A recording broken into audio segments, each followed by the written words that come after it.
Première épître de saint Jean. Ce qui était dès le commencement, ce que nous avons entendu, ce que nous avons vu de nos yeux, ce que nous avons contemplé et que nos mains ont palpé du Verbe de vie. Et la vie s'est manifestée, et nous avons vu, et nous témoignons, et nous vous annonçons la vie éternelle, qui était auprès du Père et qui s'est manifestée à nous. Ce que nous avons vu et entendu, nous vous l'annonçons à vous aussi, pour que vous aussi vous soyez en communion avec nous. Et notre communion à nous est avec le Père et avec son Fils Jésus-Christ. Et cela, nous l'écrivons, nous, pour que votre joie soit en plénitude. Et telle est l'annonce que nous avons entendue de lui, et que nous vous rapportons. Dieu est lumière, et de ténèbres en lui, il n'en est aucune. Si nous disons que nous sommes en communion avec lui, et que nous marchions dans les ténèbres, nous mentons, et nous ne pratiquons pas la vérité. Mais si nous marchons dans la lumière, comme lui-même est dans la lumière, nous sommes en communion les uns avec les autres.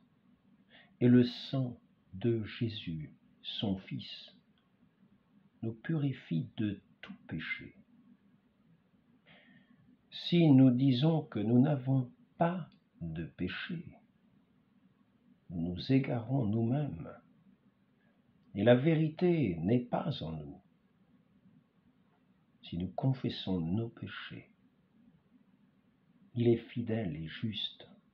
Il nous remettra les péchés et nous purifiera de toute injustice.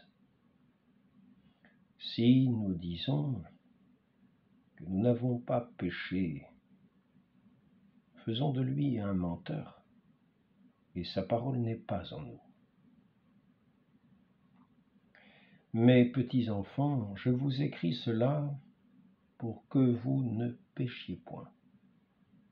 Si quelqu'un vient à pécher, nous avons auprès du Père un paraclet, un défenseur, Jésus-Christ le juste. Il est lui-même victime de propitiation pour nos péchés, non seulement pour les nôtres, mais aussi pour ceux du monde entier. Et en cela, nous connaissons que nous l'avons connu si nous gardons ses commandements. Celui qui dit « Je l'ai connu », tout en ne gardant pas ses commandements, est un menteur. Et en celui-là n'est pas la vérité. Mais celui qui garde sa parole, en celui-là, l'amour de Dieu est vraiment accompli. En cela, nous connaissons que nous sommes en lui. Celui qui dit demeurer en lui doit, comme celui-là s'est conduit, lui aussi se conduire. Bien-aimés, ce n'est pas un commandement nouveau que je vous écris, mais un commandement ancien que vous aviez dès le commencement. Le commandement ancien, c'est la parole que vous avez entendue. D'autre part, c'est un commandement nouveau que je vous écris. Ce qui est vrai en lui et en vous, parce que les ténèbres passent et que la lumière, la véritable, brille déjà. Celui qui dit être dans la lumière tout en ayant de la haine pour son frère est dans les ténèbres jusqu'à présent. Celui qui aime son frère demeure dans la lumière. Il n'y a pas en lui d'occasion de chute. Mais celui qui a de la haine pour son frère est dans les ténèbres et marche dans les ténèbres. Il ne sait où il va parce que les ténèbres ont aveuglé ses yeux. Je vous écris, petits enfants, parce que les péchés vous sont remis à cause de son nom. Je vous écris, Père, parce que vous avez connu celui qui est dès le commencement. Je vous écris, jeunes gens, parce que vous avez vaincu le mauvais. Je vous écris, mes petits, parce que vous avez connu le Père. Je vous ai écrit, Père,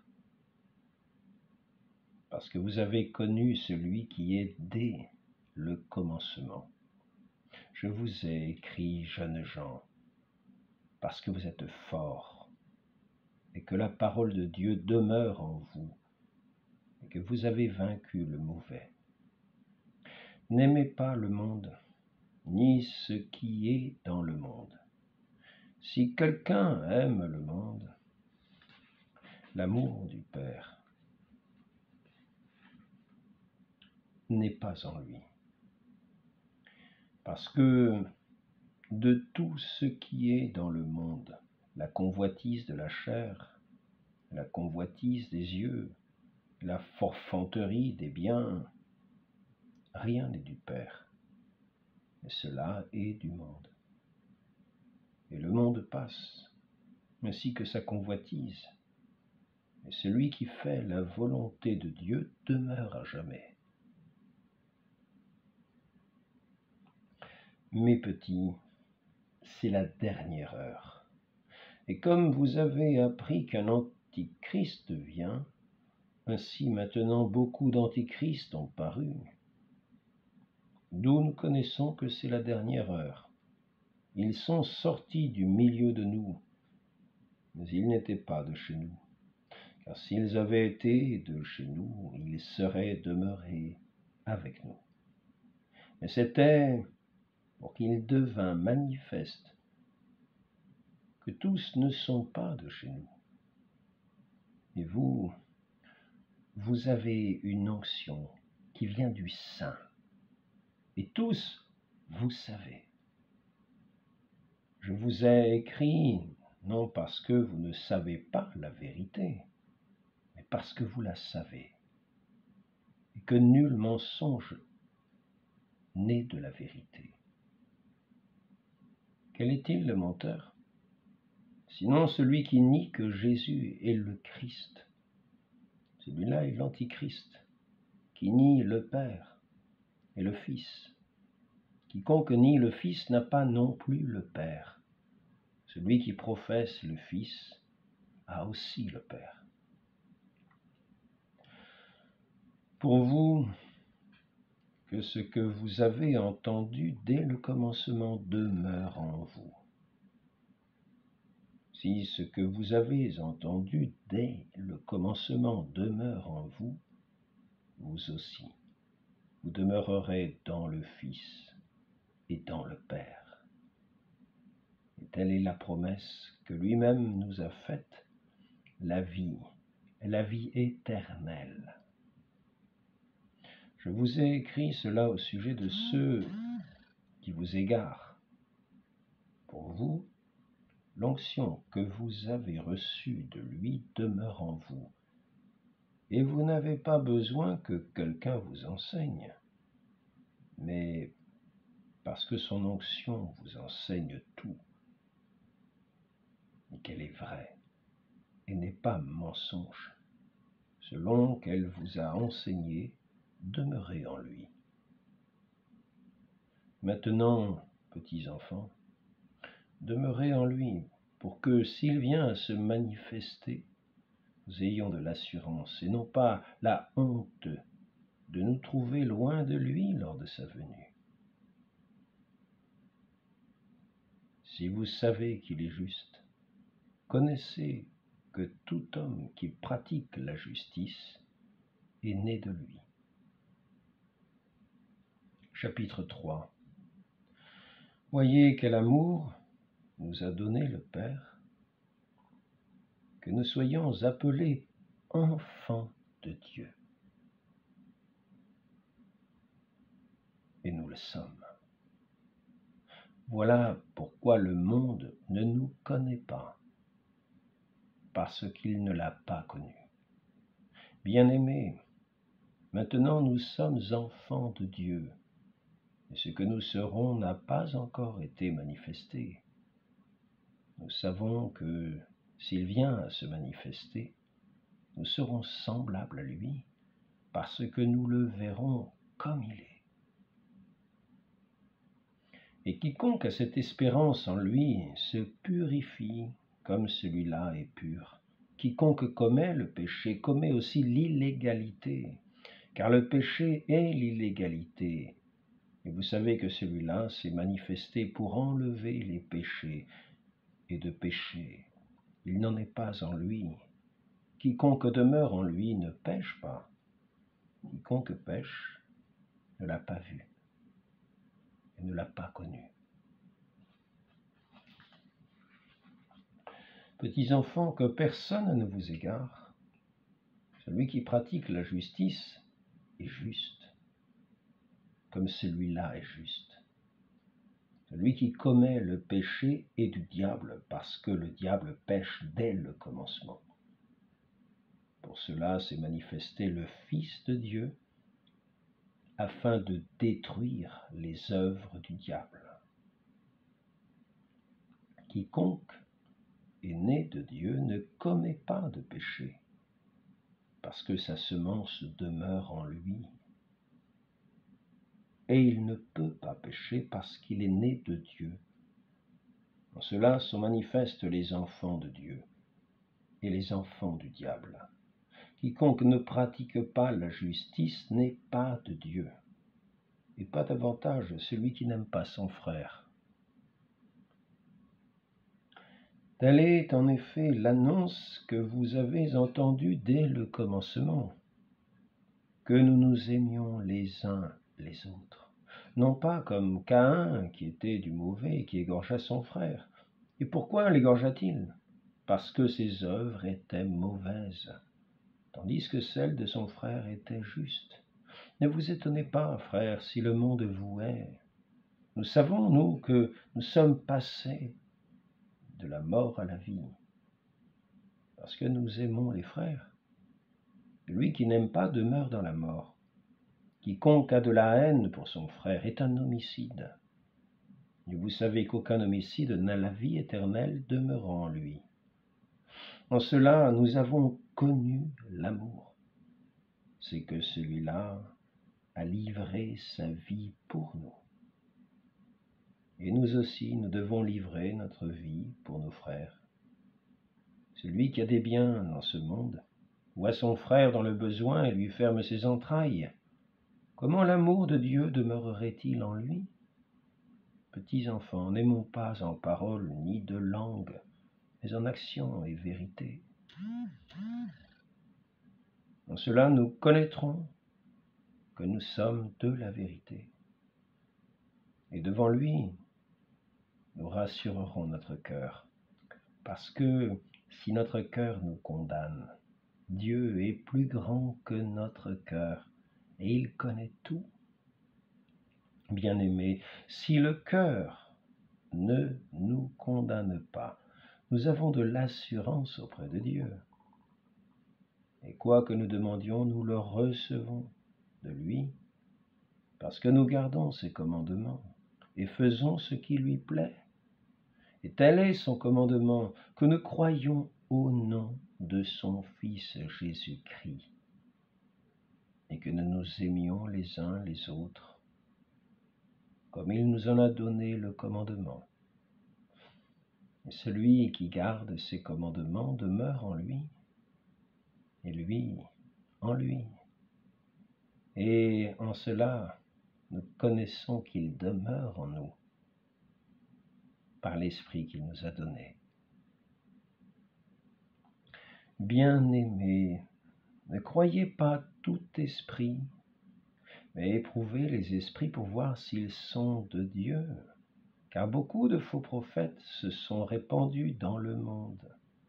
En cela, connaissez l'Esprit de Dieu. Tout esprit qui professe Jésus-Christ venu en chair est de Dieu, et tout esprit qui ne professe pas Jésus n'est pas de Dieu. Et c'est là l'esprit de l'Antichrist,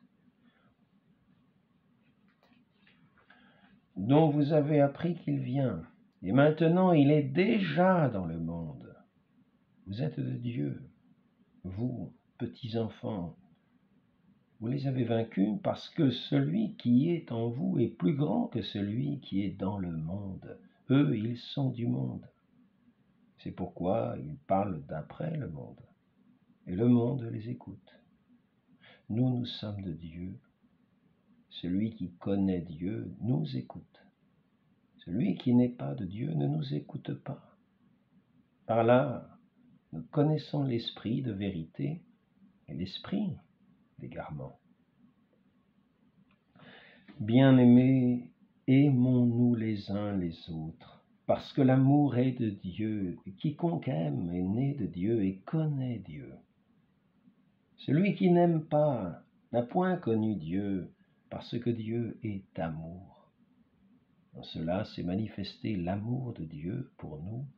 Dieu a envoyé son Fils, l'unique, dans le monde, afin que nous vivions par lui. En cela est l'amour. Ce n'est pas nous qui avons aimé Dieu, mais c'est lui qui nous a aimés et qui a envoyé son Fils en victime de propitiation pour nos péchés. Bien-aimés, si Dieu nous a ainsi aimés, nous aussi, nous devons nous aimer les uns les autres. Dieu, jamais personne ne l'a contemplé. Si nous nous aimons les uns les autres, Dieu demeure en nous et son amour se trouve accompli en nous. En cela, nous connaissons que nous demeurons en lui et lui en nous. À ce qu'il nous a donné de son esprit, et nous avons contemplé, et nous attestons que le Père a envoyé son Fils comme sauveur du monde. Celui qui professe que Jésus est le Fils de Dieu, Dieu demeure en lui et lui en Dieu. Et nous avons connu l'amour que Dieu a pour nous et nous y avons cru. Dieu est amour. Et celui qui demeure dans l'amour demeure en Dieu et Dieu demeure en lui. En cela, l'amour est accompli avec nous. Si nous avons de l'assurance au jour du jugement, car tel est celui-là, tels nous sommes, nous aussi, dans ce monde. Il n'y a pas de crainte dans l'amour, mais l'amour parfait bannit la crainte, car la crainte appelle un châtiment, et celui qui craint n'est pas accompli dans l'amour. Pour nous, aimons, puisque lui nous a aimés le premier. Si quelqu'un dit « j'aime Dieu » et a de la haine pour son frère, c'est un menteur. Car celui qui n'aime pas son frère qu'il voit ne peut pas aimer Dieu qu'il ne voit pas. Et tel est le commandement que nous tenons de lui, que celui qui aime Dieu aime aussi son frère. Chapitre 5. Quiconque croit que Jésus est le Christ est né de Dieu, et quiconque aime celui qui a engendré aime celui qui est né de lui. En cela, nous connaissons que nous aimons les enfants de Dieu, lorsque nous aimons Dieu et que nous pratiquons ses commandements. Tel est en effet l'amour de Dieu, que nous gardions ses commandements. Et ces commandements ne sont pas pénibles, parce que tout ce qui est né de Dieu est vainqueur du monde. Et telle est la victoire qui a vaincu le monde, notre foi. Qui est le vainqueur du monde, sinon celui qui croit que Jésus est le Fils de Dieu? C'est celui-là qui est venu par l'eau et le sang, Jésus-Christ, non pas avec l'eau seulement, mais avec l'eau et le sang. Et c'est l'Esprit qui témoigne, parce que l'Esprit est la vérité. Car il y en a trois qui témoignent, l'Esprit et l'eau et le sang. Et les trois ne font qu'un. Si nous recevons le témoignage des hommes, le témoignage de Dieu est plus grand, parce que tel est le témoignage de Dieu. Il a témoigné au sujet de son Fils. Celui qui croit en le Fils de Dieu a le témoignage en lui. Celui qui ne croit pas Dieu a fait de lui un menteur, parce qu'il n'a pas cru au témoignage de Dieu que Dieu a rendu au sujet de son Fils. Tel est le témoignage. Dieu nous a donné la vie éternelle. Et cette vie est en son Fils. Celui qui a le Fils a la vie. Celui qui n'a pas le Fils de Dieu n'a pas la vie. Je vous ai écrit cela pour que vous sachiez que vous avez la vie éternelle, vous qui croyez en le nom du Fils de Dieu. Et telle est l'assurance que nous avons auprès de lui. Si nous demandons quelque chose selon sa volonté, il nous écoute. Si nous savons qu'il nous écoute en tout ce que nous demandons, nous savons que nous possédons les choses que nous lui avons demandées. Si quelqu'un voit son frère commettre un péché qui ne va pas à la mort, qu'il demande, et on lui donnera la vie. À ceux dont le péché ne va pas à la mort. Il y a un péché qui va à la mort. Ce n'est pas pour celui-là que je dis de prier. Toute injustice est péché, mais il y a un péché qui ne va pas à la mort. Nous le savons, quiconque est né de Dieu ne pêche pas, mais celui qui a été engendré de Dieu le garde, et le mauvais ne le touche pas. Nous savons que nous sommes de Dieu et que le monde entier gît au pouvoir du péché. Mais nous savons que le Fils de Dieu est arrivé et qu'il nous a donné l'intelligence pour connaître le véritable. Et nous sommes dans le véritable, dans son Fils Jésus-Christ. De celui-là, le véritable Dieu et la vie éternelle. Petits enfants, gardez-vous des idoles.